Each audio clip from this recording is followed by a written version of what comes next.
diferensialnya. Jadi nanti bakal ngakuin goodwill. Terus di soal kedua itu journal equity method. Soal ketiga itu gabungan dari 3 materi. Jadi intercompany transaction, terus jurnal eliminasi, sama kertas kerja konsolidasi. Soal keempatnya sama kayak soal ketiga, tapi intercompany transaction-nya yang land sama equipment. Langsung mulai aja ya. Nah, jadi di soal 1 ini, pada 2 Januari 2011, Paul Corp menerbitkan saham biasa sebanyak 32.500 lembar dengan par senilai 10. Dan uang tunai sebesar $1 juta untuk mengakuisisi seluruh aset dan liabilitas dari Stephen Co. atau calon saksinya. Nah, kata kunci jurnal kombinasi bisnis di sini adalah mengakuisisi seluruh aset dan liabilitas. Begitu ada kata kunci itu berarti ini soal tentang jurnal kombinasi.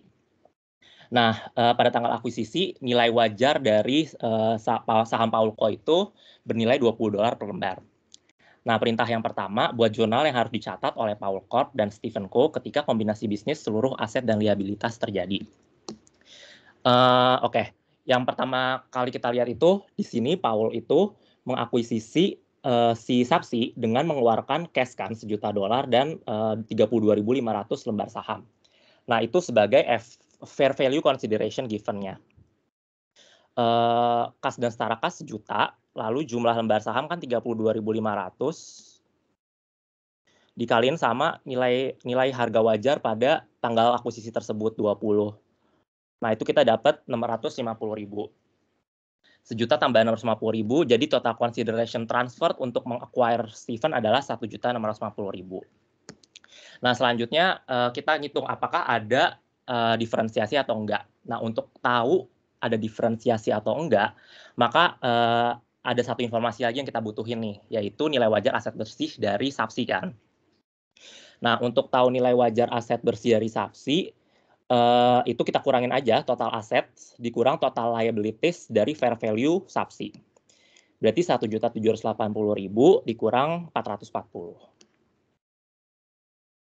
Ketemu 1.340.000. Nah, di sini ada perbedaan kan antara total consideration transfer dengan nilai wajar aset bersih. Nah, dari situ maka kita harus ngakuin goodwill. Goodwill berarti selisih dari dua angka tersebut. 310.000.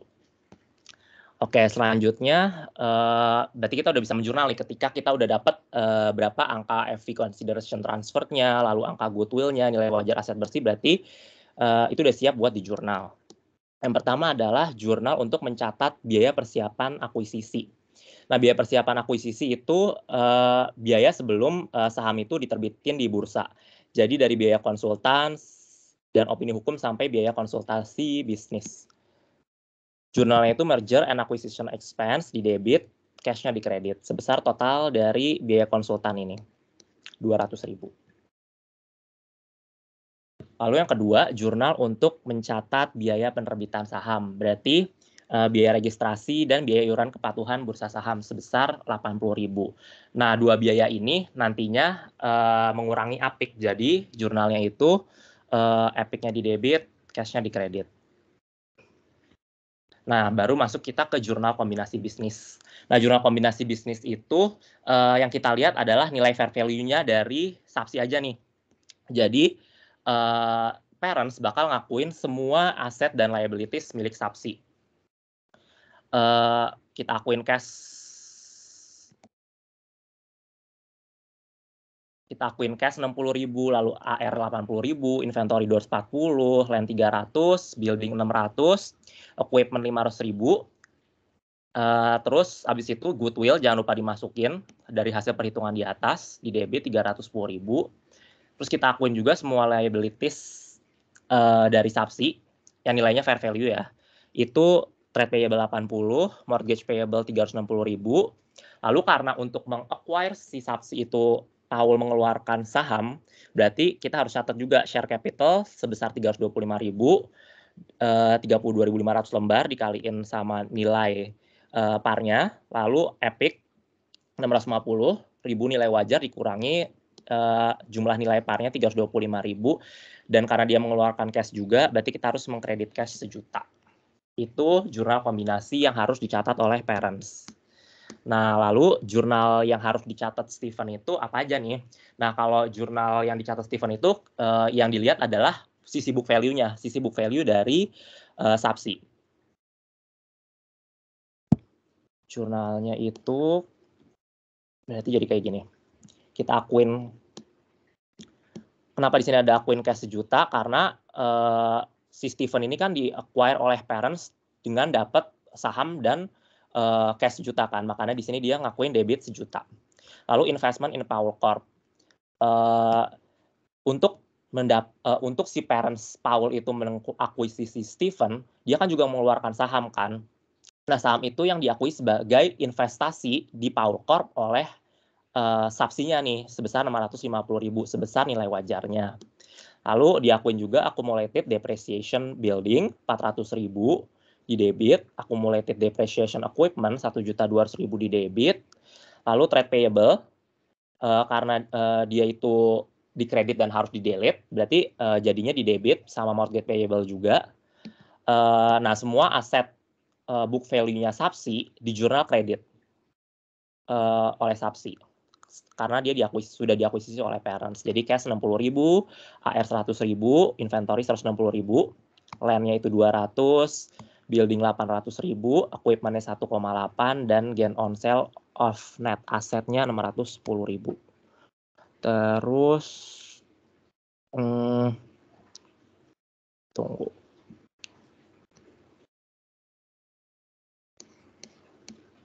Oke, gain on sale of net asset itu.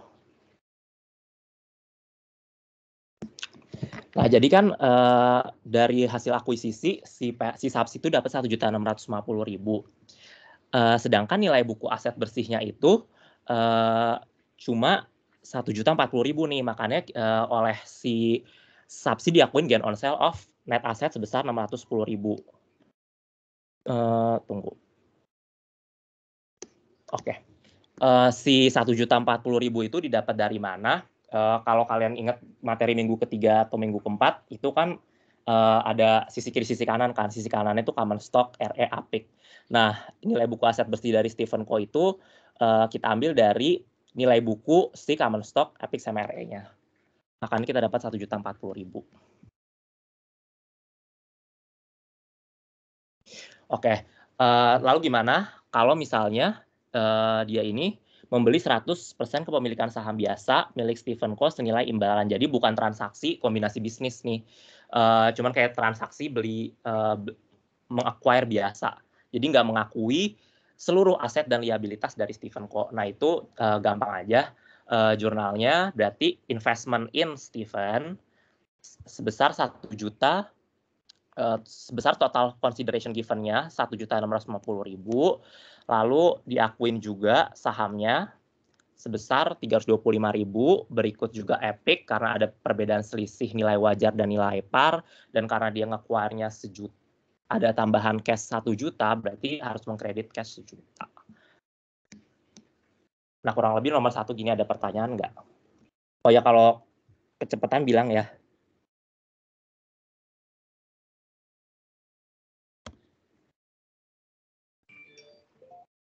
Gimana? Ada pertanyaan dulu nggak?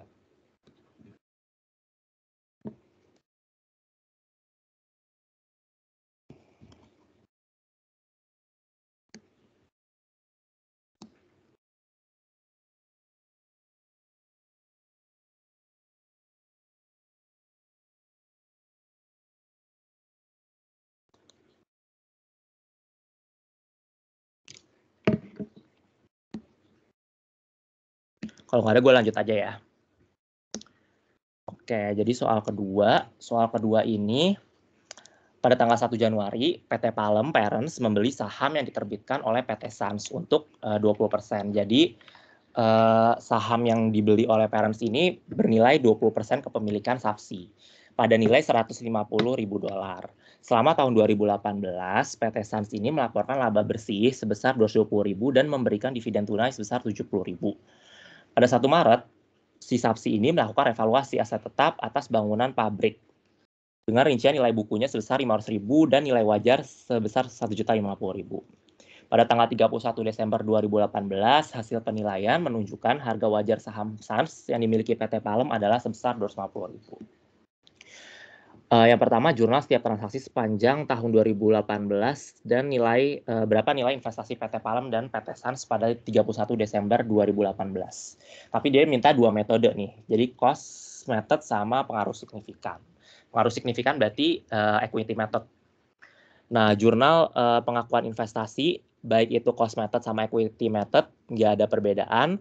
Investment pada cash senilai jumlah nilai akuisisi dia pada saat itu, yaitu 150.000.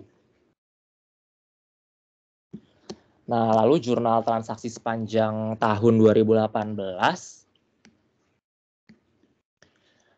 di cost method, setiap ada penerimaan dividen, maka itu dianggap sebagai income. Tapi kalau misalnya di pengaruh signifikan atau equity method, kepemilikannya yang 20% sampai 50%, berarti setiap ada penambahan dividen itu akan mengurangi investasi dia kan di subsi, tapi akan diakui sebagai income-nya parents. Nah, pertama dari cost method dulu nih, dia mengeluarkan dividen sebesar 70.000. Nah, berarti jurnalnya cash pada dividen income sebesar 70.000. Kalau dia cost method.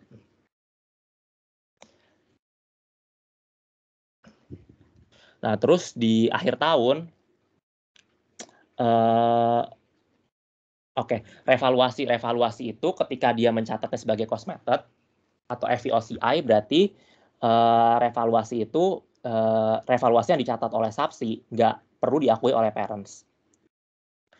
Tapi yang ketiga, pada tanggal 31 Desember ada perubahan nilai wajar, berarti ada adjustment di mana nilai wajar itu 250.000, sedangkan nilai pada saat diakuisisi 150.000, berarti ada perbedaan 100.000, ada unrealized gain di situ.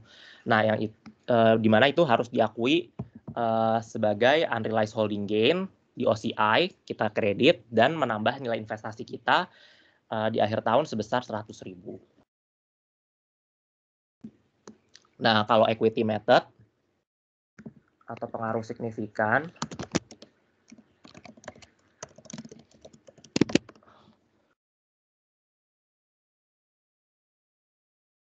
di situ cash investment. Oke. Pada saat PT SANS itu membagikan dividen sebesar 70.000, si parents kan memiliki kepemilikan 20%. Nah, berarti hak dividen itu yang akan menambah investasi yang gue bilang tadi sebesar sesuai kepemilikannya, sesuai porsi kepemilikan dari parents. Berarti 20% dikaliin 70.000 sama dengan 14.000. Nah, itu yang akan dicatat sebagai cash oleh parents dan mengurangi si investasinya parents di subsi. Lalu di situ ada melaporkan laba bersih. Melaporkan laba bersih sebesar 220.000. Nah, kalau di cost method, laba bersih itu diabain, no entries. Tapi kalau misalnya di equity method, penambahan laba bersih itu juga akan menambah nilai investasi dari parents sesuai porsi kepemilikannya. Berarti 220.000 dikaliin sama 20%. Kita dapat 44.000. Jurnalnya investment in PT SANS pada income in PT SANS karena dia menambah nilai investasi. Menambah nilai investasi parents di subsi. Nah, lalu event yang ketiga itu PT SANS subsinya ini melakukan revaluasi atas aset tetap bangunan pabrik dengan rincian nilai buku sebesar 500.000 dan nilai wajar 1.050.000. Nah, revaluasi itu kan oleh subsi dicatat sebagai other comprehensive income. Karena si parents itu menggunakan metode equity method, setiap other comprehensive income maka juga bisa diakui oleh parents sebesar porsi sesuai dengan porsi kepemilikannya. Nah, makanya di situ kita bisa akuin investment pada OCI senilai besar revaluasi dikali porsi kepemilikannya sebesar 140.000. Lalu yang terakhir nilai investasi PT Parents di PT Subsi di akhir Desember 2018. Nah, jadi kalau misalnya FVOCI berarti initial investment dia 150.000 ditambahin adjustment akhir tahun 100.000 jadi 250.000. Sedangkan ketika dia menggunakan equity method, nilai investasi dia di awal ditambahin portion of laba bersihnya Sapsi 44.000 dikurangin portion of dividend yang mengurangi investasi parents di Sapsi sebesar 14 dan ditambah other comprehensive income sebesar 140.000. Nah, di equity method segala perubahan nilai wajar saham itu nggak mempengaruhi nilai investasi dari parents. Jadi itu diabaikan. Nilai total investasi akhir dia di akhir tahun jadinya 320.000. Kurang lebih gitu buat soal 2.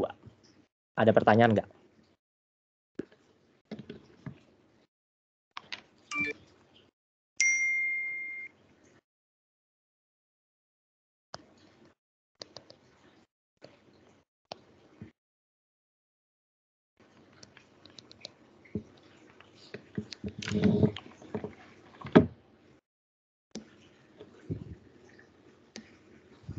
Oke, kalau nggak ada langsung ke soal 3 aja ya, karena lumayan panjang soal 3 sama soal 4.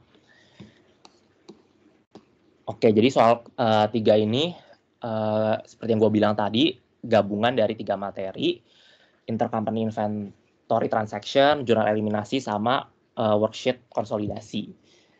Yang soal 3 ini, intercompany transaction-nya berupa inventory.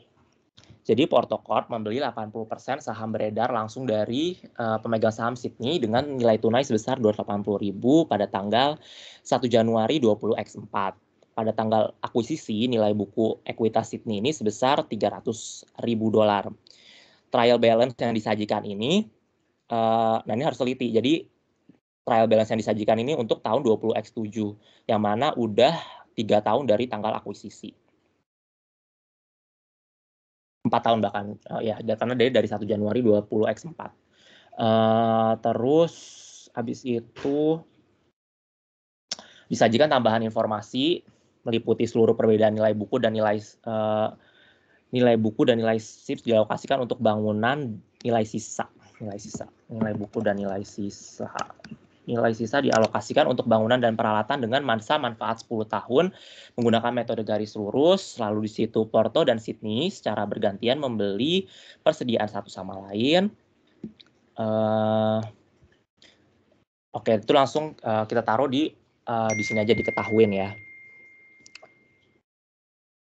Transaksi intercompany 20x6 ada transaksi upstream. Jadi upstream itu berarti transaksi dari Sapsi ke parents. Itu berupa Sydney menjual persediaan pada perolehan 40.000 kepada parentsnya seharga 60.000. Nah, secara tidak langsung berarti kita bisa tahu laba kotornya 20.000 kan. Nah, itu informasi yang nanti bakal dipakai buat ngerjain soalnya. Terus di tahun 2006x6 juga si Porto ini jual ke Sydney. Jadi ada transaksi downstream karena dari parents ke Sapsi. Cost of inventory-nya itu 20.000 dengan harga jual seharga 26.000, berarti ada laba kotor sebesar 6.000. Terus transaksi non-afiliasi atas persediaan. Itu berarti, nah ketika udah ada transaksi non-afiliasi atau transaksi kepada pihak ketiga, itu yang nantinya udah bisa diakui sebagai laba konsolidasi. Karena udah dijual kepada pihak ketiga. Tapi kalau misalnya persediaan itu masih ada di tangan parents atau ada di tangan Sapsi, kalau transaksi itu downstream, berarti itu yang nanti dieliminasi karena nggak bisa diakui sebagai laba konsolidasi. Nah, dari data-data itu, kita udah bisa ngerjain soal yang pertama. Buatlah perhitungan transaksi kombinasi bisnis oleh Porto Corp terkait dengan investasi di Sydney PTE. Oke. Pertama kita dengan data yang terbatas ini kita harus tahu nih berapa sih total nilai wajar imbalan yang didapat yang diberikan FV consideration given dari porsinya CI sama NCI. Yang kita tahu kan di sini si CI cuma punya 80% kepemilikan di Sapsi dengan nilai sebesar 280.000. Nah, total FV consideration given-nya dengan menambahkan NCI itu berapa? Nah, jadi caranya itu adalah dengan membagi 280.000 dengan 80% kepemilikan CI. Makanya kita bisa dapat 1.350.000. Sorry, 350.000 aja. Nah, habis itu kepemilikan CI terhadap saksi itu kan 280.000. Berarti tinggal kita kurangin aja nih 350.000 dikurangi porsinya CI di saksi pada saat tanggal akuisisi, maka didapatkan nilai wajar kepentingan NCI pada saat akuisisi itu $70.000. Terus di soal di-mention bahwa nilai buku ekuitas Sydney itu sebesar $300.000. Berarti ada perbedaan nilai transaksi nih, ada goodwill di situ sebesar 50.000. Nah, tapi nilai sisa di sini nggak dialokasin ke goodwill, tapi sesuai tambahan informasi di soal dialokasikan untuk building and equipment dengan masa manfaat 10 tahun dengan metode garis lurus. Nah, difference ini berarti akan kita expense sebesar $5.000 setiap tahun selama 10 tahun.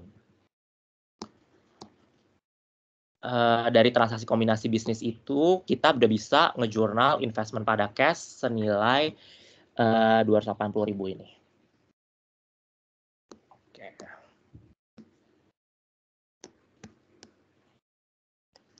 Terus soal yang kedua, hitunglah nilai amortisasi diferensial di tahun 2000X7 dan nilai tercatat diferensial pada 31 Desember 20X7.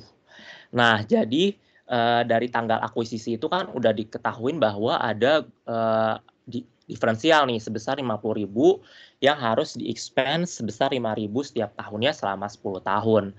Nah, di tahun 20X7 sesuai yang diminta soal, di awal tahun itu berarti kan udah berjalan 2014, 2015, 2016, udah berjalan 3 tahun. Berarti ada accumulated depreciation sebesar $15.000. Nah, 50.000 dikurang 15, 35.000, kita kaliin nih dengan porsi masing-masing CI dan NCI. 35.000 kali 80%, 28.000, 35.000 kali 20% sama dengan 7.000. Terus di akhir tahun 2017, kita harus akuin lagi kan, expense diferensial itu 5.000. Nah, makanya kita kaliin juga dengan porsi kepemilikan, kita dapat 4.000 dan 1.000. Jadi remaining balance atas diferensial yang diakui oleh Porto sebagai parents adalah 24.000, yang diakui NCI adalah sebesar 6.000. Sisi kanannya 50.000 kurang 20.000, 30.000. Jadi udah balance. Nah, 30.000 ini yang menjadi remaining balance dari differential equipment di akhir tahun 20X7. Sebesar 30.000. Lalu dari diferensial itu yang B, kita bisa lanjut ke soal C. Hitunglah keuntungan atau kerugian atas transaksi intercompany selama tahun 2000X7. Oke. Untuk kita menghitung intercompany selama tahun 2000X7, kita harus mengconsideration juga intercompany tahun 2000X6 kan, karena angka di 2000X7 itu terpengaruh dengan nilai yang di 2000X6. Kita tahu bahwa ada transaksi upstream dari subsi ke parents dengan nilai jual 60.000 dan cost of inventory 40.000. Berarti ketahuan laba kotor dia 20.000. Terus dia jual ke pihak ketiga.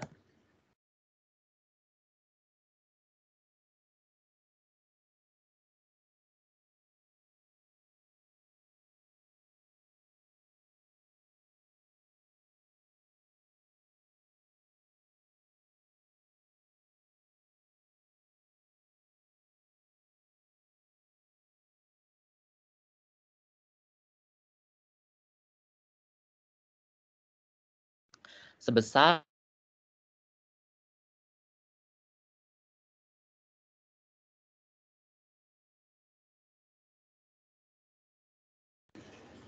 sorry Kak, sebentar. Gua share screen lagi ya.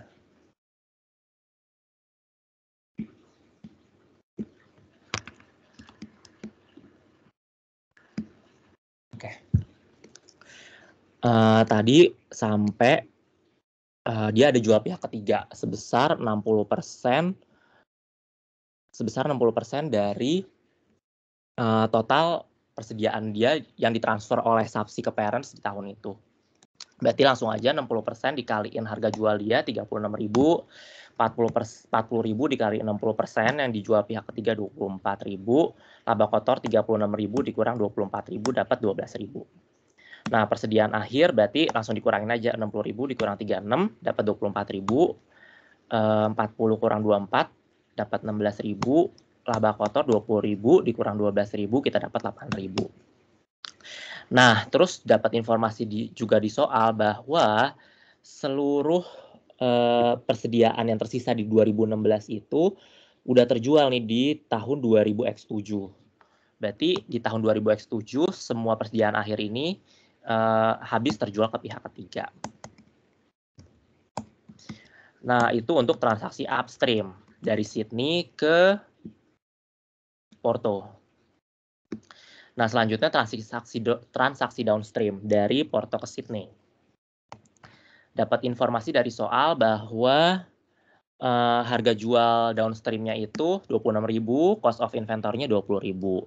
Dan yang berhasil terjual ke pihak ketiga downstream berarti Sydney ke pihak ketiga di 2000X6 sebesar 67% atau 2/3 atau 2/3. Nah, langsung aja berarti oke. 2/3 dari 26.000 kita dapat 17.333. 20.000 dikaliin sama 2/3 dapat 13.300. Dan laba kotornya itu dari 26.000 kurang 20.000 kan 6.000. Nah, 6.000 ini kita kaliin juga dengan 2/3 dapat 4.000. Terus persediaan akhir tinggal sama kayak tadi kita kurangin aja kolom intercompany dengan kolom jual pihak ketiga. Kita dapat 8.600, 6.600 dan laba kotor 2.000. Nah, terus sesuai informasi dari soal juga di tahun 2000X7 seluruh persediaan akhir dari downstream berarti dari anak dari Sydney itu udah terjual ke pihak ketiga. Jadi itu bisa diakui sebagai laba konsolidasi. Nah, sekarang kita pakai data untuk persediaan tahun 2000X7. Sydney menjual persediaan dengan perolehan 30.000 ke Porto seharga 45.000. Berarti di situ ada transaksi upstream karena dari anak dari Sapsi si Sydney ke parents Porto dengan harga jual 45.000. Nah, harga perolehannya 30.000, berarti kita bisa akuin laba kotor 15.000. Terus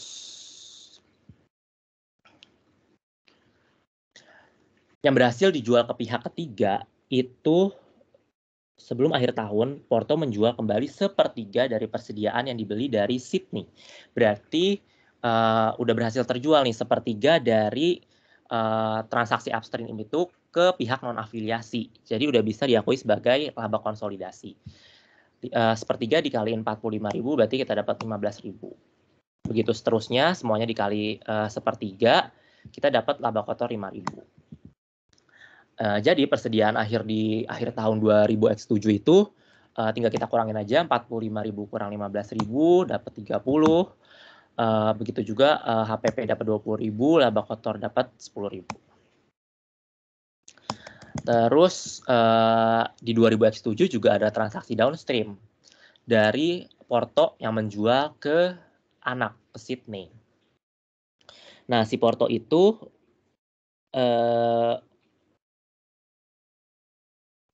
menjual persediaan yang dibeli dengan perolehan 9.000 ke Sydney seharga 12.000.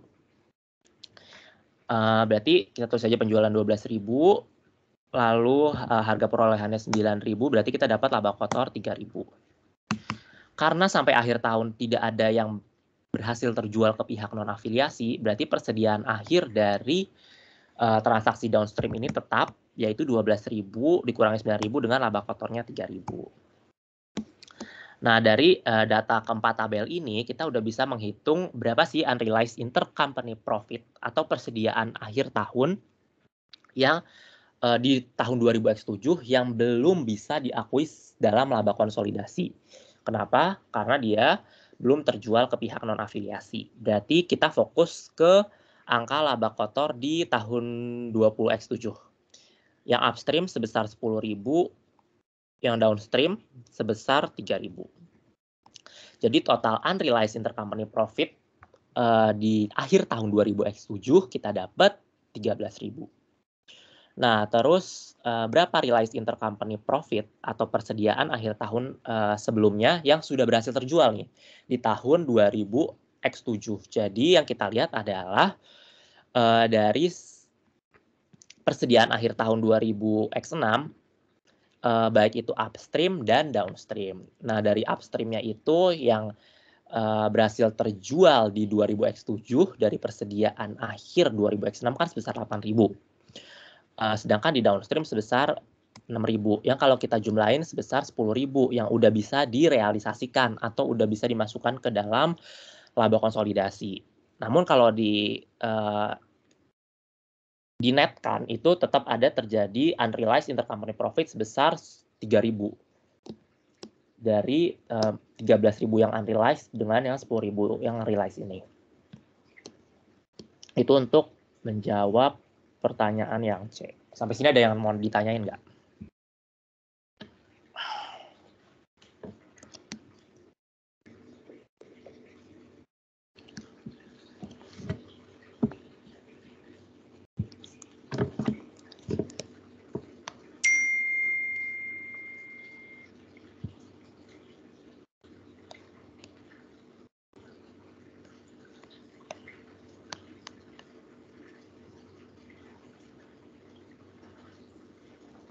Oke, kalau nggak ada gue lanjut aja ya. Soal yang D itu, dia minta hitung laba bersih untuk kepentingan non-pengendali untuk NCI di tahun 2000X7. Berarti kita pakai aja nih data-data dari sisi subsi untuk tahun 20X7. Pertama, di situ dia menghasilkan sales sebesar 250.000. Lalu COGS-nya 202.000, depreciation expense-nya itu sebesar 20.000, lalu ada other income.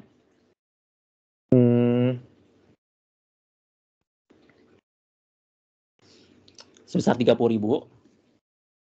dan other expense sebesar 18.000. Kita dapat laba bersih original Sydney sebesar 40.000. Nah, laba bersih original Sydney ini harus di-adjust dengan intercompany transaction of inventory yang belum bisa direalisasikan atau diakui ke laba konsolidasi karena belum bisa terjual ke pihak ketiga atau non-affiliate. Nah, jadi yang kita adjust itu angka-angka di 2000X7, baik upstream atau downstream, yang belum terjual ke pihak ketiga. Berarti yang kita pakai itu adalah si 10.000 dan 3.000 ini. Sorry.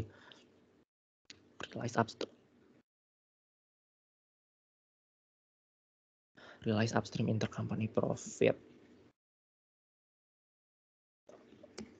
Oke. Jadi yang kita pakai itu adalah si angka 10.000 itu unrealized upstream intercompany profit, berarti yang belum direalisasikan di tahun 2000X7 sebesar 10.000, dan yang kenapa yang kita adjust itu hanya transaksi upstream? Karena transaksi upstream itu kan berarti dari subsi ke parents. Subsi kita tahu bahwa tidak dimiliki 100% oleh Porto. Ada porsi NCI sebesar 20% di situ. Berarti itu harus kita adjust untuk mengetahui berapa sih laba yang sebenarnya diterima oleh CI dan NCI. Tapi kalau transaksi downstream, kenapa dia tidak perlu di-adjust di laba bersihnya subsi? Karena ya Porto itu kan dimiliki 100% oleh perusahaan itu sendiri. Jadi dia nggak perlu membagi keuntungan dari intercompany transaction yang udah terjual ke pihak non-afiliasi kepada kepada NCI-nya gitu. Jadi pokoknya di sini kenapa adjustment itu hanya untuk transaksi upstream karena dalam transaksi upstream ada jatah NCI di situ. Di mana jatah NCI itu dihasilkan dari adanya kepemilikan subsi yang nggak 100% dimiliki oleh Porto. Jadi kita akuin sebesar unrealized upstream intercompany profit sebesar 10.000 dan juga realized upstream intercompany profit. Jadi transaksi upstream di 2000X7 yang berasal dari persediaan akhir di 2000X6 di 8.000 ini. Itu untuk mengadjust laba bersih dari subsi. Nah, lalu adjustment item dari diferensial. Kita tahu tadi di awal transaksi kombinasi bisnis ada diferensial sebesar 50.000 dengan masa manfaat selama 10 tahun. Nah, itu tetap harus di-expense sebesar 5.000 setiap tahunnya.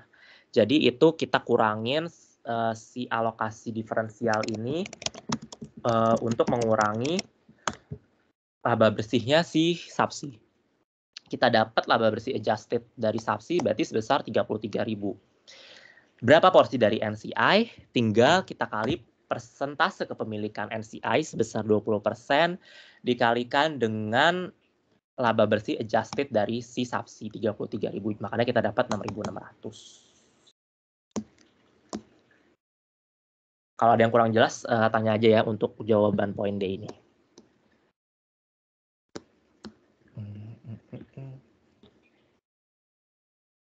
Oke, kita lanjut aja ke soal yang E.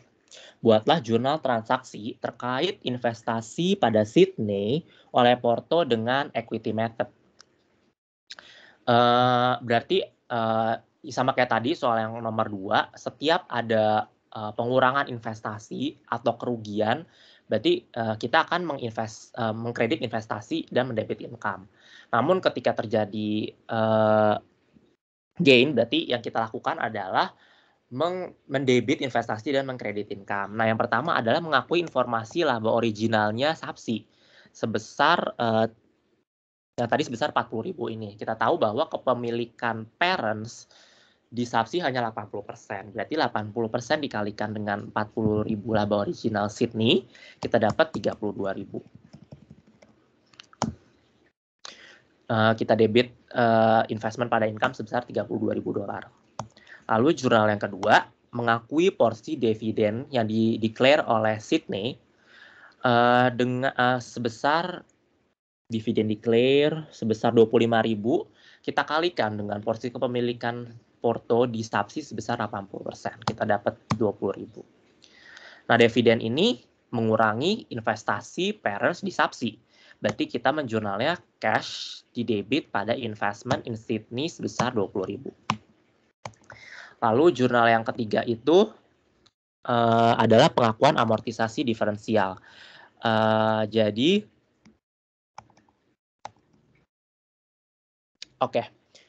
setiap tahunan kita mengakui amortisasi diferensial atas bangunan dan peralatan sebesar 5.000. Nah, itu kita kaliin dengan persentase kepemilikannya parents di subsi 80%. Makanya kita dapat 80% kali 5.000, 4.000. Jurnalnya karena itu berupa beban, berarti mengurangi investasi dari parents di subsi. Kita jurnalnya berarti income pada investment sebesar 4.000 dolar. Lalu jurnal yang keempat, pengakuan unrealized upstream intercompany di 2000X7. Upstream berarti dari subsi ke parents. Ada porsi NCI di situ, berarti harus dikalikan dengan persentase kepemilikan parents di subsi. 80% dikalikan dengan unrealized upstream yang unrealized di 2000X7 sebesar 10.000 dikaliin dengan 80% kepemilikan, kita dapat 8.000. Karena dia belum dapat diakui sebagai laba konsolidasi, maka kita akan predik investasi. Jadi jurnalnya adalah income pada investment sebesar 8.000 dolar. Lalu kita juga akan mengakui transaksi upstream yang udah realize di 2000X6. Di akhir tahun 2000X6, kan ada transaksi upstream yang menyisakan persediaan akhir sebesar 8.000. Itu harus dikaliin dengan persentase kepemilikan dari parents nih sebesar 80%. Makanya kita dapat 6.400. Si 6.400 ini sudah terjual kan ke pihak ketiga di 2000X7. Berarti udah bisa diakuin sebagai laba konsolidasi. Nah, maka karena udah bisa diakuin sebagai laba konsolidasi, jurnalnya adalah investment pada income sebesar 6.400. Lalu ada transaksi downstream yang unrealized di 2000X7 sebesar 3.000. 3.000 ini langsung kita jurnal 100%, 3.000. Jurnalnya income pada investment karena dia belum bisa diakui sebagai laba konsolidasi karena belum terjual ke pihak ketiga. Dan kenapa dikalikannya 100% kepemilikan? Karena ini transaksi downstream dari parents ke subsi, yang mana nggak ada porsi NCI di situ. Nah, lalu jurnal yang terakhir adalah pengakuan realized downstream intercompany 2000X6. Downstream 2000X6.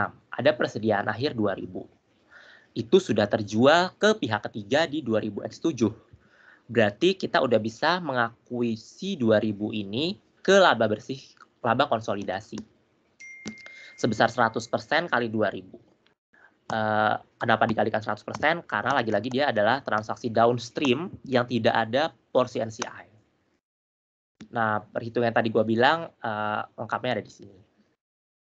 Intinya downstream berarti dia bisa mengakui 100% parents atas transaksi yang sudah realized ke laba konsolidasi.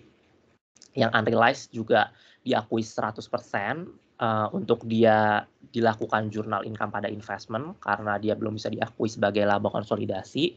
Yang upstream karena ada porsi NCI di situ sebesar 20%, maka harus dikalikan dengan ownership percentage dari CI atau controlling interest sebesar 80%. Nah, jika itu dijumlahkan, maka kita dapat net realized intercompany profit sebesar untuk porsinya Porto adalah sebesar 2.600. Terus, oke, kita masuk sekarang ke jurnal eliminasi. Buatlah jurnal eliminasi untuk menyiapkan laporan keuangan konsolidasian pada 31 Desember 20X7. Nah, sebelum menyusun jurnal eliminasi, kita harus menyamaratakan antara CS atau common stock, retain earning, dan APIC dari si subsi di sisi kanan dengan sisi kiri kepemilikan CI sebesar 80% dan NCI 20%. Dari soal kita tahu bahwa kepemilikan bahwa share capital dari Sydney itu sebesar atau common stock sebesar 100.000 di 2000X7. Lalu ada retain earnings sebesar 215.000. Ada additional paid in capital sebesar 20.000. Ini 100.000 215 ditambah 20.000 kita dapat 335.000 yang kita kalikan dengan masing-masing persentase kepemilikan dari Porto sebagai CI dan NCI 20%. Kita dapat porsi NCI 67.000 dan porsinya CCI 268.000. Kita tambahkan dengan berapa laba originalnya si Sydney dari perhitungan di atas 40.000. Kita kalikan dengan persentase kepemilikan CI dan NCI dapat 32.000 dan 8.000.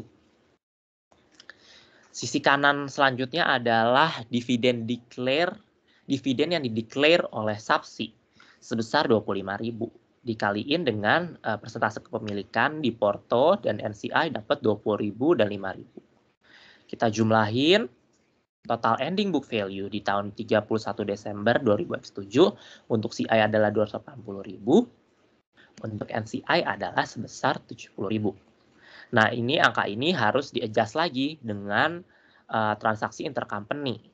Baik itu yang upstream maupun yang downstream. Baik itu yang realize maupun yang sudah baik yang unrealized maupun yang sudah realized. Jadi di reverse dari persediaan akhir 2000X6 karena sudah terjual di 2000X7 maka itu bisa di reverse.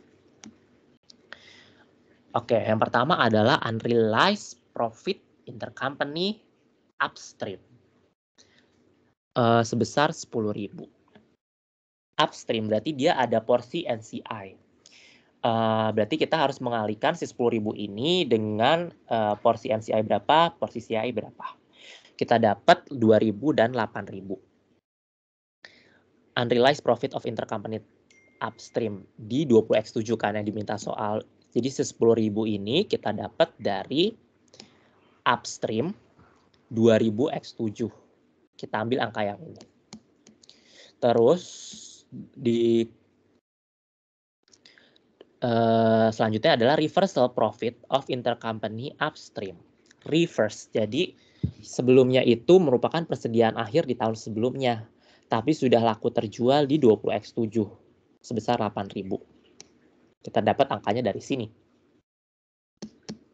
Lagi-lagi karena upstream, berarti ada porsi kepemilikan NCI di sana. Jadi kita harus dikalikan, jadi kita dapat porsinya Porto sebesar 6.400, porsinya NCI sebesar 1.600. Oke. Kita kurangi ending book value yang tadi udah dihitung dengan adjustment ini. Kita dapat angka 278.400 untuk CI dan 69.600 untuk NCI. Selanjutnya untuk transaksi downstream harus dilakukan adjustment juga. Tapi karena downstream itu bisa diakui oleh parent sebesar seluruh porsi kepemilikannya 100%, jadi nggak usah ada porsi NCI di sana. Kita akui yang unrealized di 2000X7, angkanya dapat dari sini 3.000, dan yang sudah di reverse dari 2000X6 persediaan akhirnya karena sudah terjual ke pihak ketiga di 2000X7 sebesar 2.000 itu bisa diakui 100%.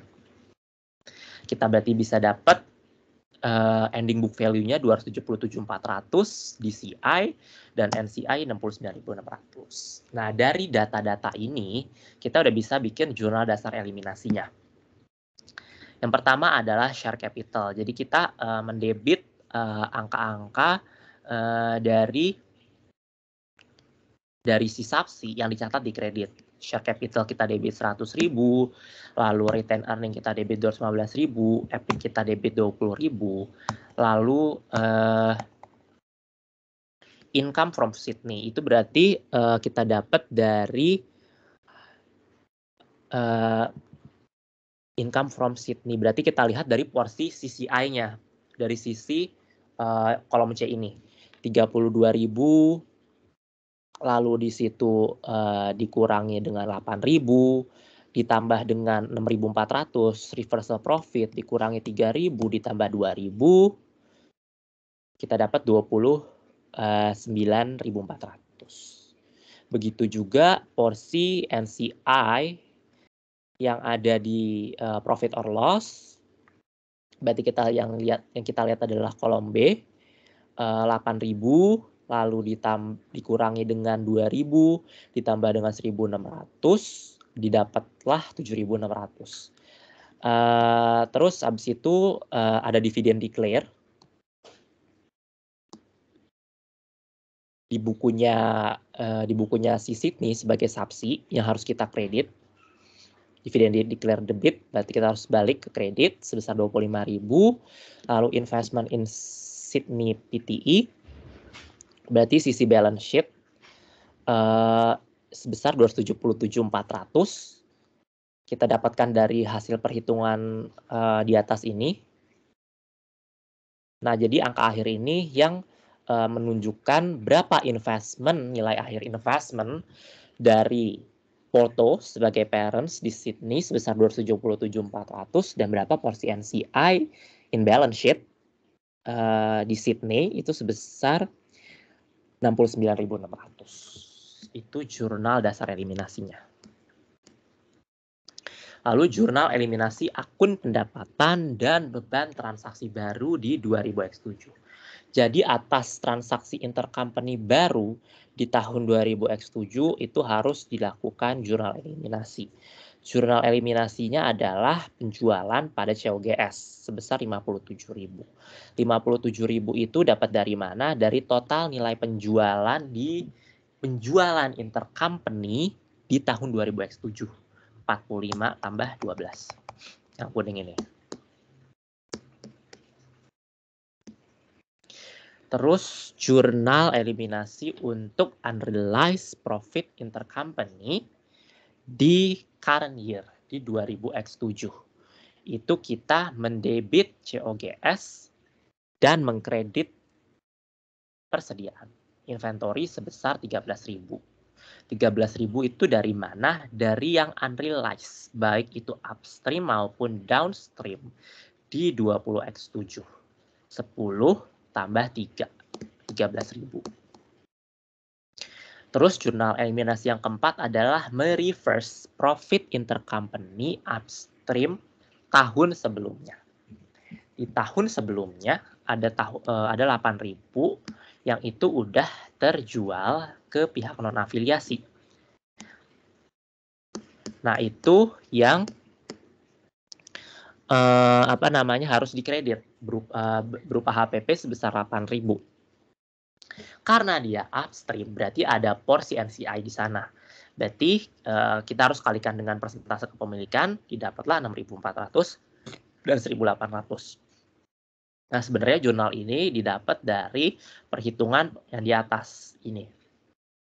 Jadi kita secara keseluruhan akan mendebit investment in Sydney sebesar 6.400, NCI in balance sheet sebesar 1.600, dan HPP sebesar 8.000.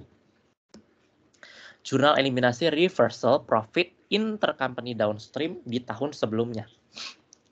Downstream berarti bisa mengakui seluruhnya atas persediaan akhir 2000X6 yang sudah terjual di 2000X7 sebesar 2.000. Nah, itu 2.000 sudah bisa diakui ke laba konsolidasi dan kita eliminate karena di 2000X6 kan dia di balance sheet masih berupa persediaan akhir.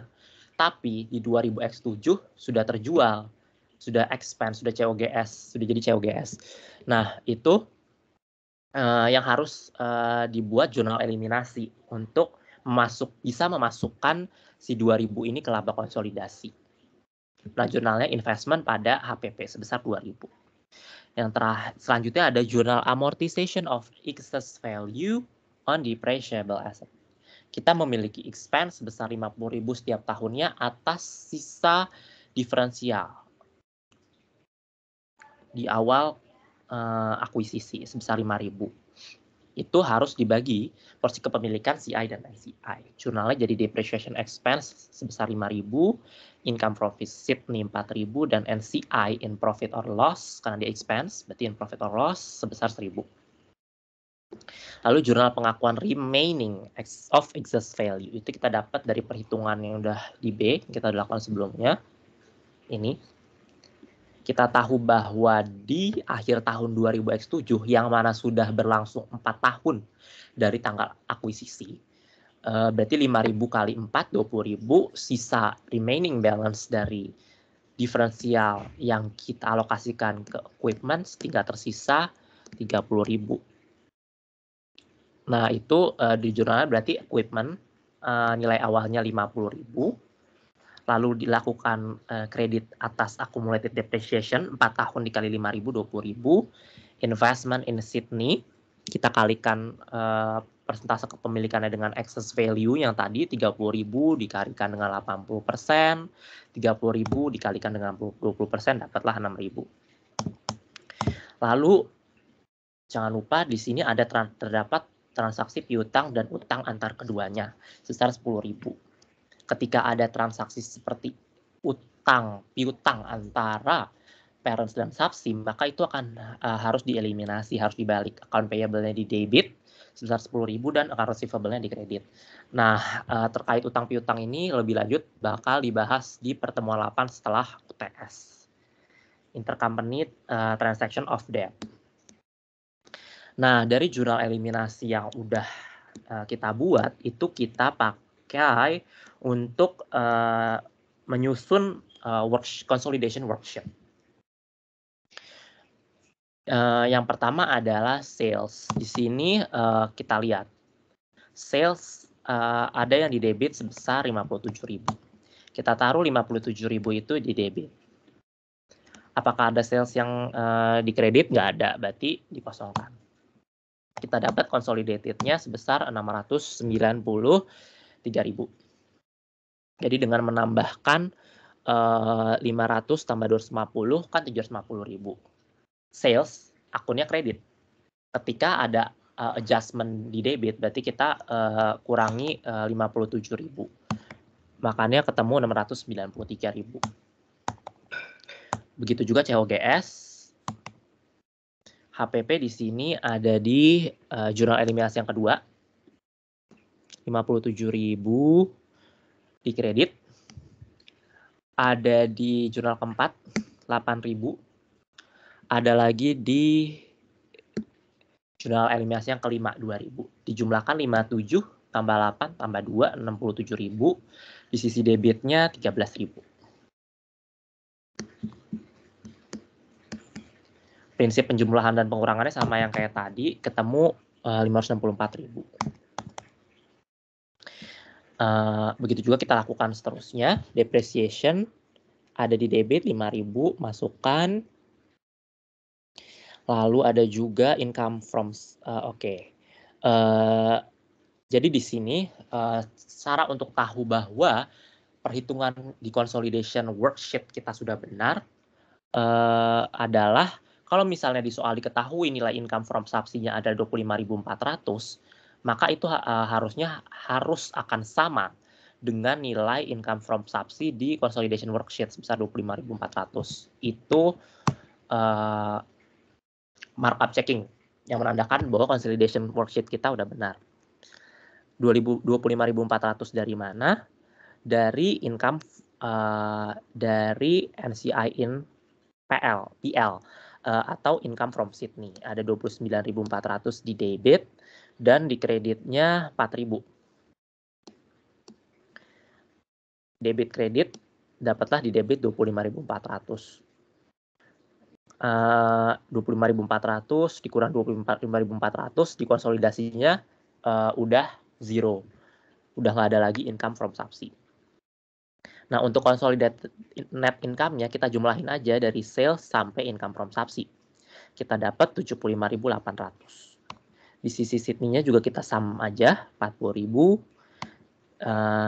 Gitu juga elimination entries untuk debit dan kredit. Dapat 104.400 dan 71.000.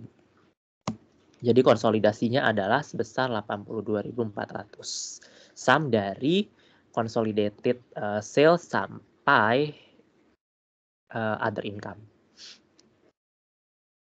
Nah, NCI in net income-nya dari mana? Dari jurnal eliminasi.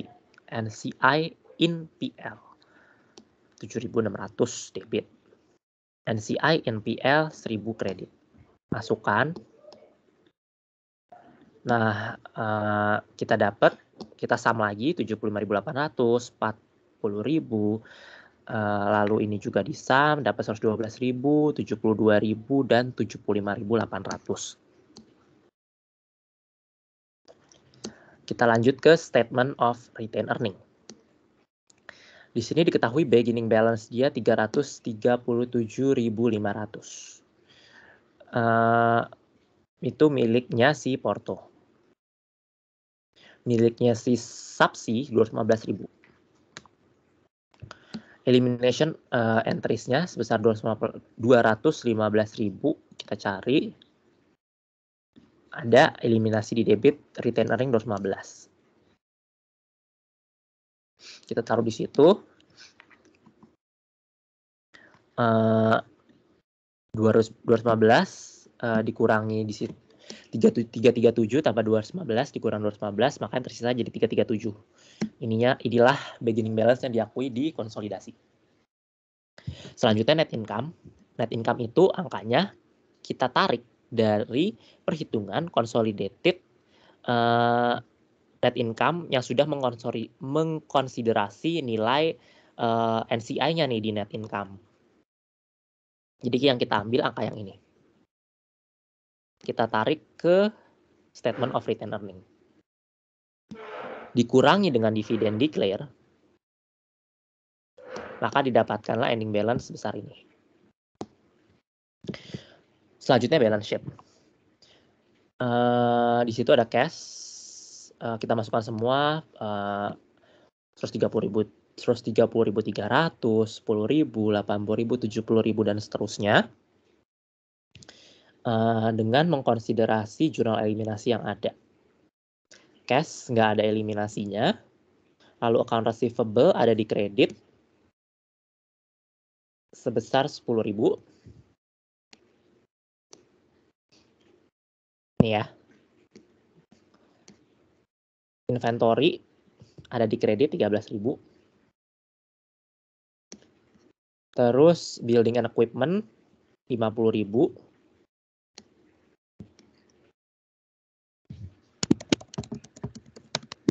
Karena dia nggak ada jurnal, nggak ada akun equipment di balance sheet, jadi kita tulis building and equipment aja ya. Itu sebesar 50.000 di debit, lalu accumulated depreciation-nya ada yang di kredit sebesar 20.000. Oke. Sama seperti yang tadi, cara penambahan kurangnya, misalnya AR ini kan akun debit, dia 80.000 tambah 70.000. Ada sisi kredit, berarti dia sifatnya mengurangi. Jadi 150 kurang 10.000, kita dapat 140.000. Begitu pula seterusnya. Kita jumlahkan, dapat total aset sebesar ini. Begitu juga untuk liabilities, kita tulis 100.000. Kita akui pula 15.200 milik Sydney. Dan ada adjustment sebesar 10.000. Lalu dia juga ada common stock di situ debit dari jurnal eliminasi yang pertama, share capital. Oke, kita pakai jurnal common stock aja karena akun balance sheet-nya common stock. Additional paid in capital di debit 20.000 dari jurnal eliminasi, retain earning-nya kita dapat angka dari statement of retained earning dari perhitungan sebelumnya. Kita tarik ke sini. NCI in NA itu kita dapat dari net asset ya, ini maksudnya NCI in balance sheet aja. NCI in balance sheet. Oke. NCI in BS 1.600 di debit dan di kredit 75.600. NCI in BS. Ini. Terus sama ini kita jumlahkan. Ketemu 75.600. Kredit dikurangi debit karena kredit lebih besar. Konsolidasi NCI in balance sheet 74.000. Kita lakukan penjumlahan kembali.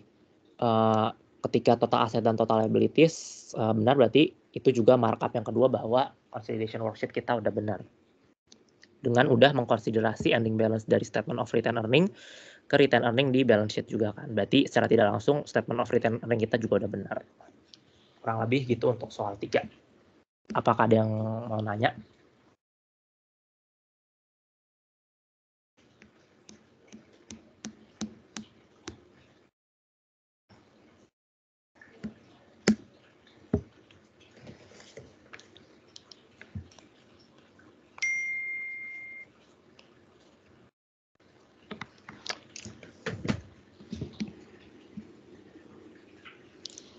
Oke, kalau nggak ada langsung aja.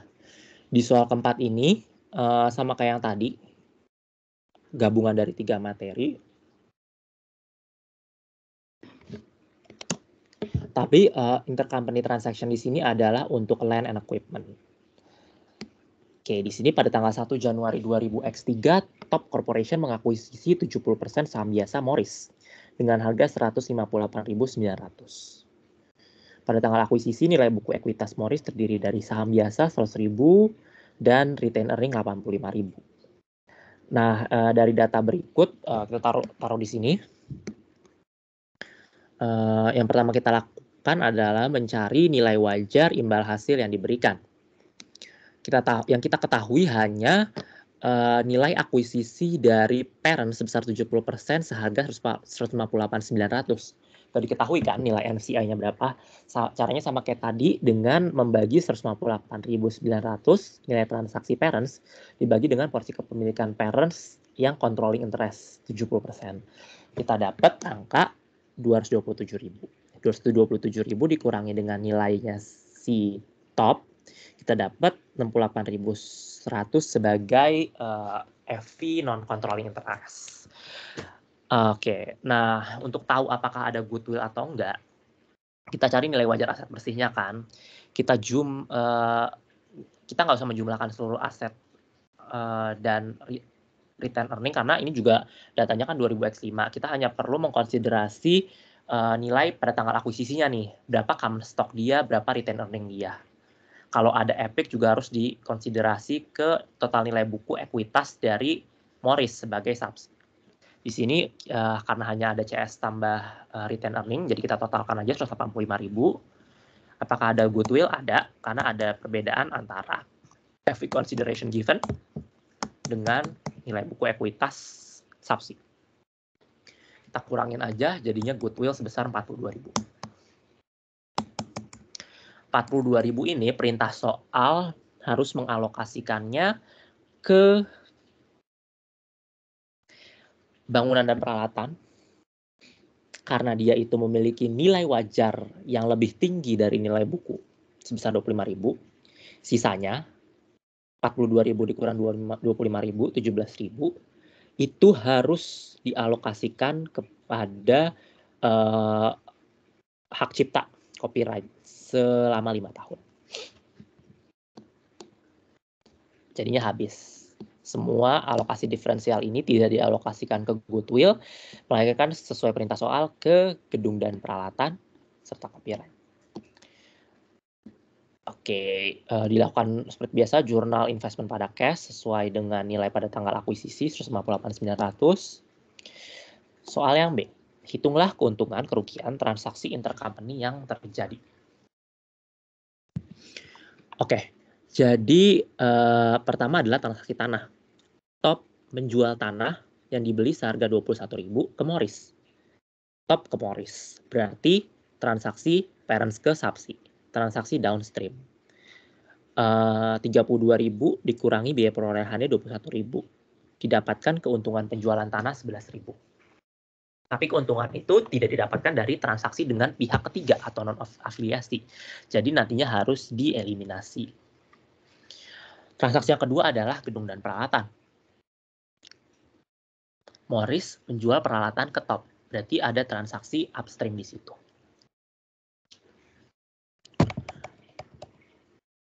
Nah,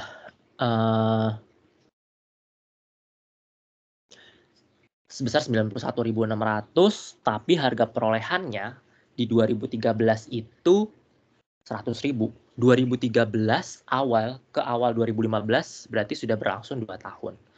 Harus diakui dulu accumulated depreciation sebanyak 2 tahun.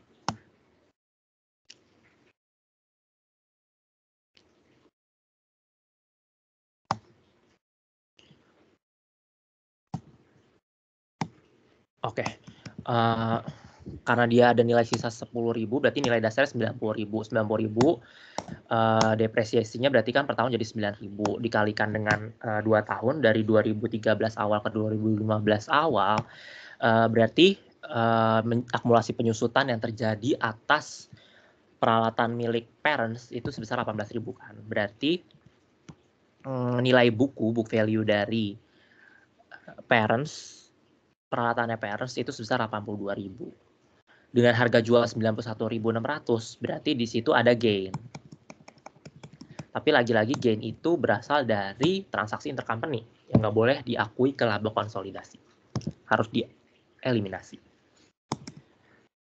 Nah, unrealized intercompany gain on sale 9.600 ini kita bagi dengan sisa umur manfaat dari peralatan pasca diserahkan ke parents karena dia transaksi upstream. 8 tahun. 9.600 bagi 8 tahun. Berarti setiap tahunnya akan ada realisasi atas intercompany gain sebesar 1.200. Jadi di akhir tahun 2015 yang masih unrealized dari intercompany gain adalah 9.600 kurang 1.200, 8.400. Soal yang C, tentukan nilai amortisasi diferensial tahun 2000X5 dan nilai tercatat diferensial pada 31 Desember 2000X5. Kita tahu bahwa akuisisi terjadi di awal 2013. Sedangkan jawaban yang diminta untuk akhir tahun 2015, sehingga kita harus menyajikan adjustment selama tahun 2014 dan 2015. Kita memiliki alokasi diferensial ke building and equipment selama 10 tahun, copyright selama 5 tahun, 25.000 dibagi 10 tahun 2.500. Lalu ada juga yang ke copyright. Copyright itu sebesar 17.000 selama 5 tahun. Maka setiap tahunnya harus dikurangi sebanyak 3.400. Jadi di akhir tahun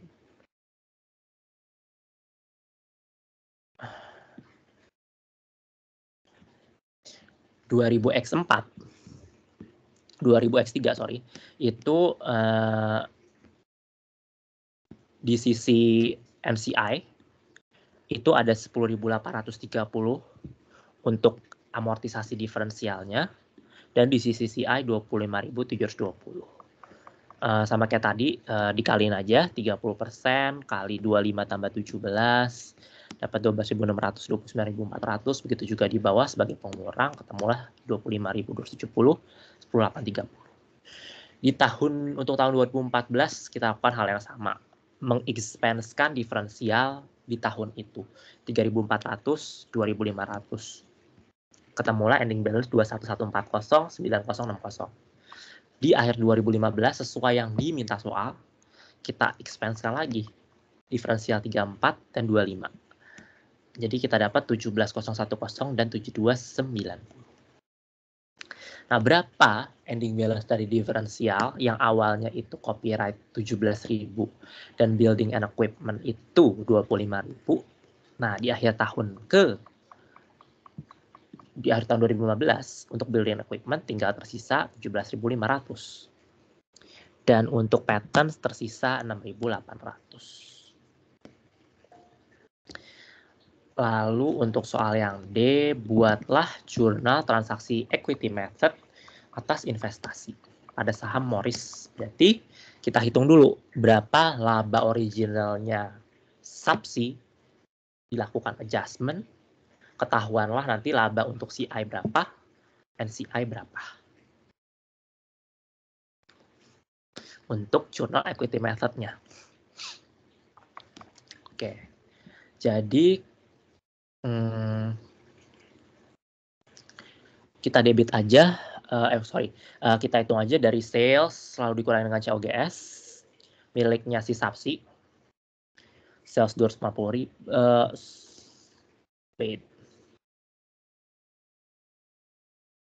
sales, ya sales 190.400, COGS 110.000, dapat gross profit dikurangi depre, dikurangi other expense, dikurangi gain on sale of equipment. Dari mana? Perhitungan yang di atas. Dari transaksi di tanggal 1 Januari 2000X7 yang menghasilkan unrealized intercompany gain on sale sebesar 9.600.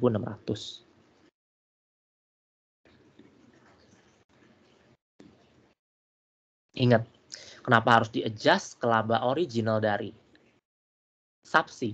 Karena dia merupakan transaksi upstream di mana ada porsi NCI di situ, maka harus dilakukan adjustment.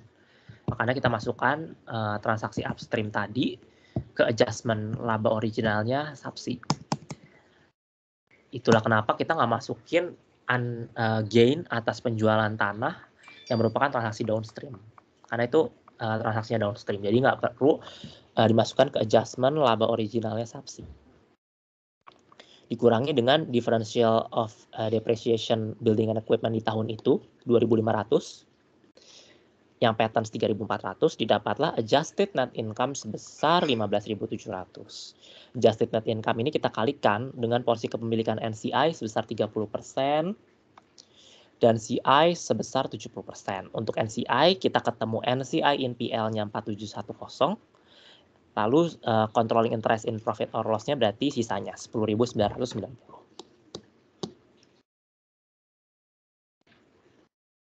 Lalu bagaimana jurnal terkait investasi selama 2015? Berarti jurnal equity method. Dari hasil perhitungan yang di atas. Yang pertama adalah mengakui laba originalnya Sapsi sebesar 30.000 ini. Kita kalikan dengan porsi kepemilikan CI di Morris 70%, dapatlah 21.000.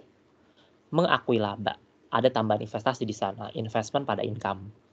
Jurnal kedua, mengakui porsi dividen. Dividen pada equity method, berarti dia akan mengurangi investasi. Maka kita akan menjurnal cash pada investasi sebesar 3.500. Dari 5.000 dividen declared, dikurangi dengan 70%, dikalikan dengan 70% kepemilikan.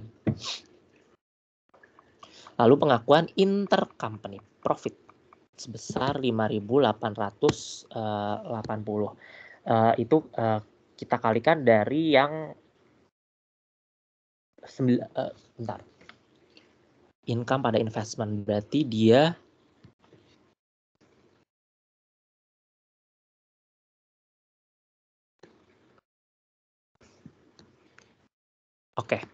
dia itu dapat dari perhitungan di bawah ini.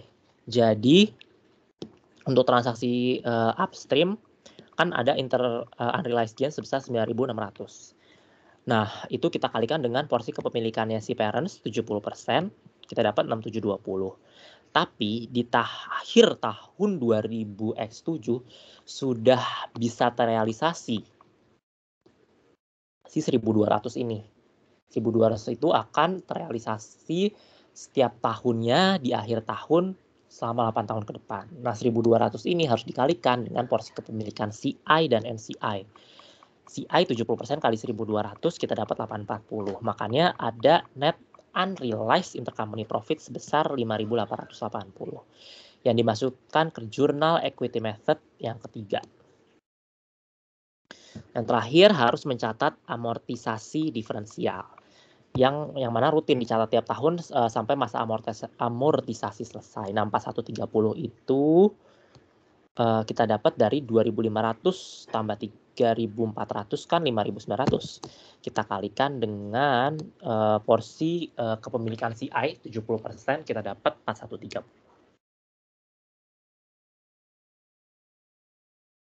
Ya. Oke. Nah, yang terakhir di sini jurnal eliminasi dan kertas kerja konsolidasi. Untuk menyusun jurnal eliminasi, kita harus menghitung sisi kiri, sisi kanan common stock RE dengan porsi SCI dan NCI. Di sini di 2000X5 kita pakai angka yang tersaji di balance sheet. Book value pada 1 Januari 2015 ada share capital sebesar 100.000 dan RE sebesar 100.000 juga.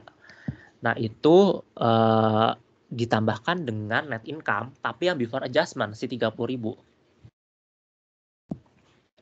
Dikalikan porsi CI dan NCI, ketemu 21.000 dan 9.000. Begitu pula untuk dividen declare, 5.000 dikalikan porsi CI dan NCI. Ketemulah ending balance untuk 31 Desember 20X5. Tapi itu belum di-adjust dengan yang unrealized serta yang realized, jadi yang di reverse. Ya sudah bisa di reserve di tahun itu. Reverse tahun itu.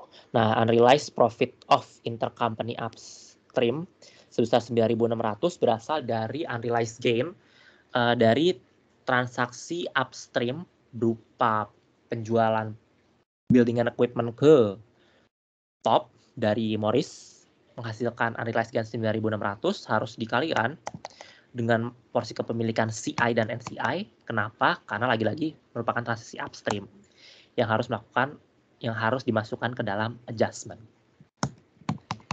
Nah, 1.200 ini dari mana? Dari 9.600 itu memiliki sisa manfaat 8 tahun, 1.200. Di akhir tahun, itu sudah bisa di reverse. Jadi, 1.200 dikalikan dengan porsi kepemilikan dari CI dan NCI, ketemu 840 dan 360. Ketemulah yang sudah adjusted book value-nya sebesar 151.620 dan 64980. Dari angka-angka yang di atas itu kita bisa buat jurnal eliminasi. Jurnal eliminasi yang pertama kita pakai angkanya dari adjusted book value. RE, akun kredit di subsi kita debit. Oh sorry.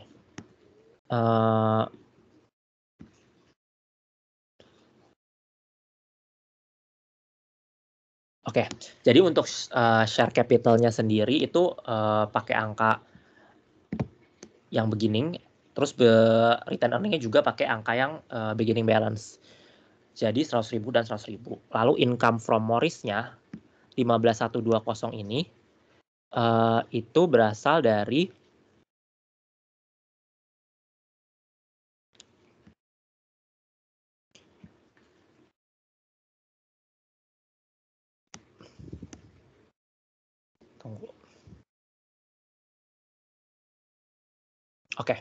berasal dari penjumlahan income from Morris. Berarti kita lihatnya sisi top kolom C.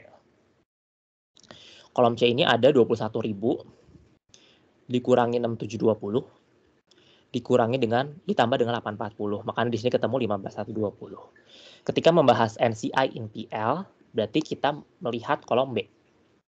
Ada 9.000 dikurangi 2880 ditambah dengan 360. Ketemulah 6480. Lalu dividen declare.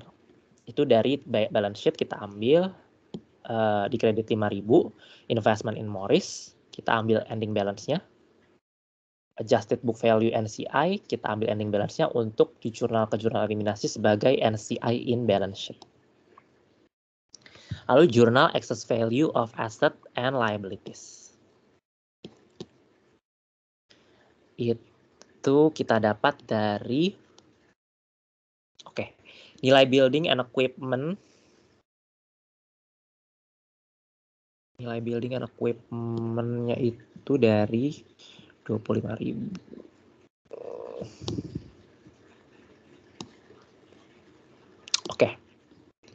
Dari nilai bukunya si subsi di awal 25.000, copyright-nya sebesar 6.800 itu udah dinetkan dengan hasil remaining balance di 2015. Jadi remaining balance dari patent kan 6.800. Nah, itu yang kita balik ke sisi debit sebesar 6.800. Makanya kita debit building and equipment di debit. Nah, accumulated depreciation 7.500, 17.010 dan 7290. Itu angkanya kita dapat dari sini.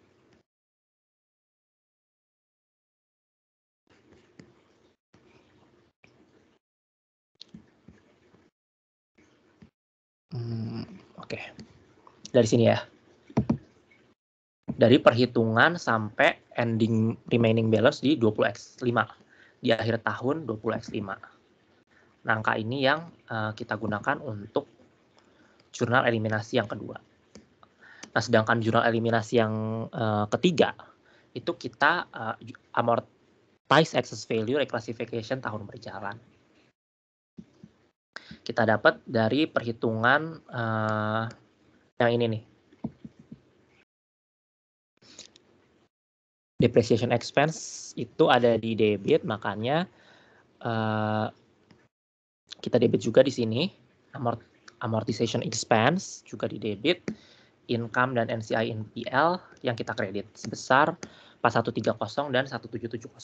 Jadi ini udah mengalihkan jumlah depre dan amortization diferensial setiap tahunnya dikalikan dengan porsi kepemilikan CI dan NCI. Lalu jangan lupa mengeliminasi transaksi intercompany berupa transfer of land. Nah, caranya adalah dengan mendebit investment in Morris pada land sebesar 11.000. Jadi land yang dijual di atas harga perolehannya itu nggak boleh diakui. Jadi makanya harus mengkredit land agar sesuai dengan harga perolehannya lagi dan mendebit investment.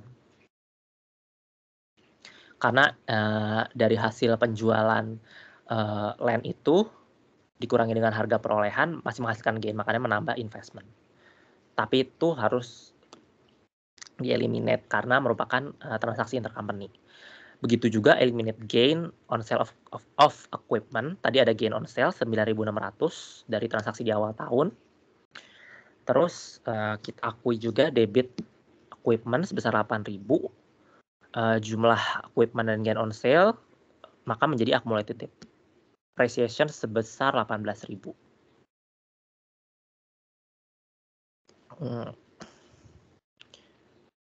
Ini angkanya dari sini ya, akumulasi penyusutan total 18.000. Terus ada porsi yang gain-nya dan porsi equipment-nya 8.400. Terus eliminate reversal gain atas aset yang dijual ke top. Jadi di setiap akhir tahun kan bisa mereverse gain atas penjualan aset ke top. Nah itu caranya adalah dengan mendebit accumulated depreciation pada depreciation expense sebesar $1.200. Nilainya yang dari sini. Yang ini, iya. Nah dari data-data jurnal eliminasi ini udah bisa dimasukkan ke kertas kerja konsolidasi.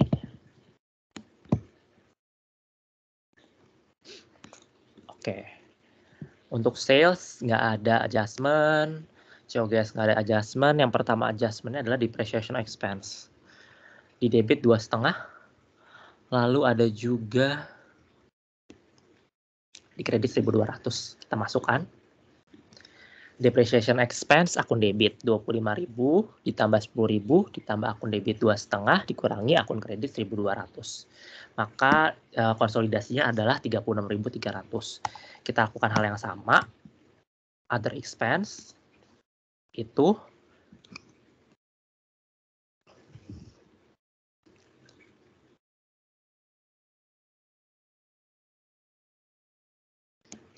sebesar 3.400 dari amortization expense. Kita masukkan ke other expense karena di trial balance-nya Morris nggak ada akun amortization expense. Jadi kita pakai other expense. Nah, sesuai yang gue bilang tadi, di situ diketahui bahwa di soal diketahui income from Morris 10.990. Ini yang menjadi kunci pengecekan pertama bahwa consolidation worksheet kita udah benar. 10.990 ini dari mana? Dari income from Subsi, income from Morris 15.120 debit, kredit 4130, ketemu 10.990. 15.120 kurang 4130 match dengan 10.990. Makanya di consolidated udah zero. Berarti udah benar sampai situ. Untuk consolidated net income kita tinggal di sum aja. Jumlah dari atas sampai bawah. Lalu NCI net income. Kita dapat angkanya dari NCI in PL. Kredit 1770, debit 6480. Kita tambahin Lalu di sum, ketemulah controlling interest in net income 37240. Tanda yang kedua ini hasilnya sama dengan perhitungan kita yang di atas.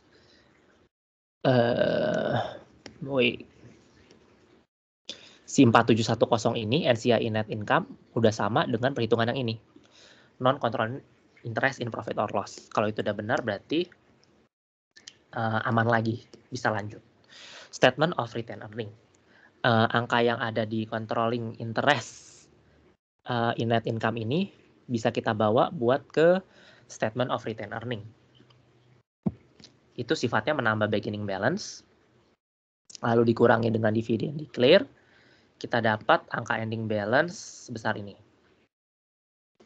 Nah, untuk balance sheet, perlakuannya juga sama. Kita akui cash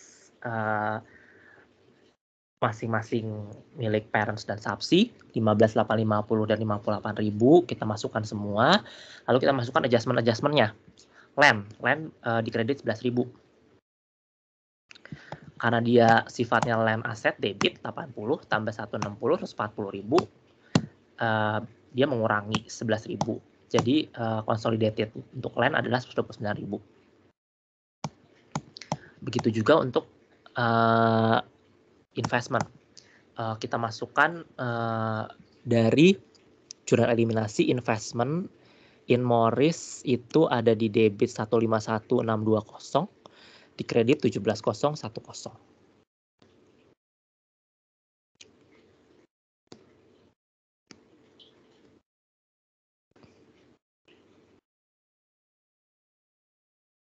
Investment in Morris 11.000, terus investment in Morris yang kredit kita tambahin ya 17.010 tambah 151.620, ketemulah 168.630. Sisi sebelum consolidated terdapat investment in Morris sebesar 157.630. Tanda perhitungan kita benar ketika sudah di-adjust dengan jurnal eliminasi 168.630 kurang 11.000 ketemu 157.630. Udah sama dengan nilai investment yang ada di buku parents. Kalau itu udah benar, kunci lagi bahwa consolidated worksheet kita udah benar. Lalu copyright net, karena sebelumnya belum ada di trial balance, kita masukkan akun copyright sebesar 6.800. Temulah jumlah total aset sebesar ini. Nah, begitu juga untuk sisi liability and equity. Common stock-nya kita debit dari jurnal eliminasi star share capital ini 100.000.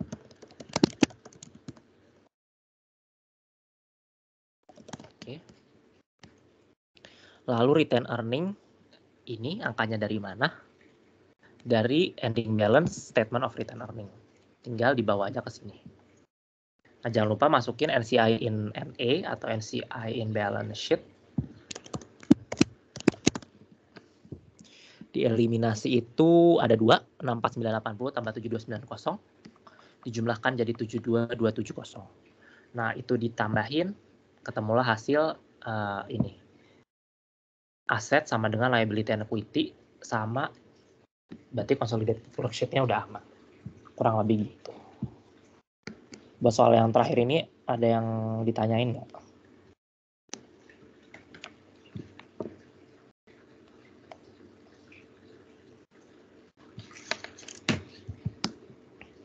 Kalau mau nanya soal-soal lain juga boleh.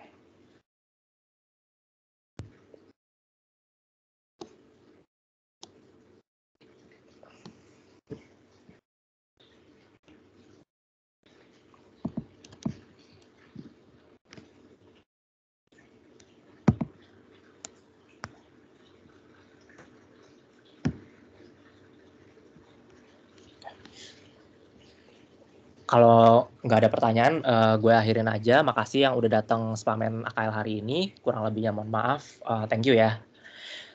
Kalau ada pertanyaan, gue tulis ID line chat di chat M-Team ya. Thank you. Thank you, Pak. Thank you. Thank you, Pak. Thank you.